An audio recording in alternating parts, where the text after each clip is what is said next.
मध्ये स्वागत करतो।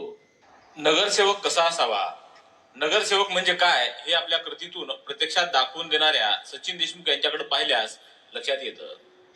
कोरोना महामारीच्या काळात आपल्या जीवाची पर्वा न करता रंजल्या गांजल्यांना मदत करण्यासाठी सचिन देशमुख नेहमीच अग्रेसर असल्याच्या अनेक घटना समोर आलेल्या आहेत।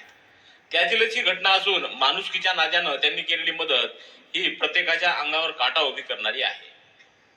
त्याचं झालं असं की उडा महादेव परिसरात राहणारे बाबूराव जाधव हे वयोवृद्ध व्यक्ती गेल्या 2 दिवसांपासून त्यांच्या घराबाहेर उन्हामध्ये पडले होते। ही माहिती कळताच देशमुख यांनी या ठिकाणी धाव घेतली।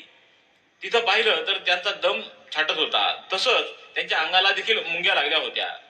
देशमुख यांनी क्षणाचाही विलंब न लावता त्यांच्या अंगावरील मुंग्या साफ केल्या, शरीर साफ केलं आणि इतरांच्या मदतीनं त्यांना सावलीत उचलून ठेवलं। त्यानंतर काही क्षणात त्यांचा मृत्यू झाला। यानंतर देशमुख यांनी नवामोंढा पोलिसांशी संपर्क साधून ही माहिती त्यांना दिली। विशेष म्हणजे गतवर्षी जाधव यांच्या पत्नीचाही मृत्यू झाला होता। त्यांच्यावर सचिन देशमुख यांनीच अंत्यसंस्कार केले होते। सध्या कोरोनाच्या काळात कुणीच कोणाला मदत करताना दिसून येत नाही। ओळखीचा असो की अनोळखी, मात्र एकमेकांना माणुसकीच्या नात्यातून मदत करणं गरजेचं असल्याचं सचिन देशमुख यांनी आपल्या कृतीतून सर्वांना दाखवून दिले, हे मात्र नक्की। काल एक वाईट अनुभव परभणी शहरातील उघडा महादेव परिसर येथे बाबूराव जाधव नावाचे इसम, ज्यांना कोणी पालक नाही, असे एकटेच त्यांच्या घरामध्ये, पत्राच्या घरामध्ये झोपलेले होते। त्यांचं आजारामुळे ते घराच्या बाहेर उन्हात 2 दिवसापासून पडलेले होते, पण त्यांच्याकडे कोणीही लक्ष दिलं नाही।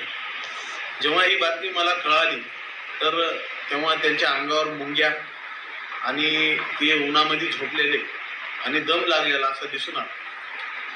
त्यांना मी उचलून सावलीत ठेवलं, पाणी पाजलं, पण दुर्दैवाने त्यांचा मृत्यू झाला।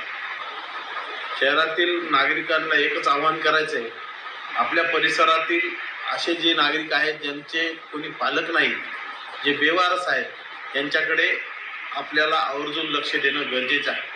ते तुमच्या शेजारी असू शकतात, तुमच्या आजूबाजूच्या कॉलनीमध्ये असू शकतात, पण थोडा वेळ काढा, त्यांना वेळ द्या आणि या कोरोनाच्या कालखंडामध्ये त्यांच्या घरात अन्न आहे का नाही, त्यांना कोणी औषध पाणी आहे का नाही, याची मात्र विचारपूस नक्की करा।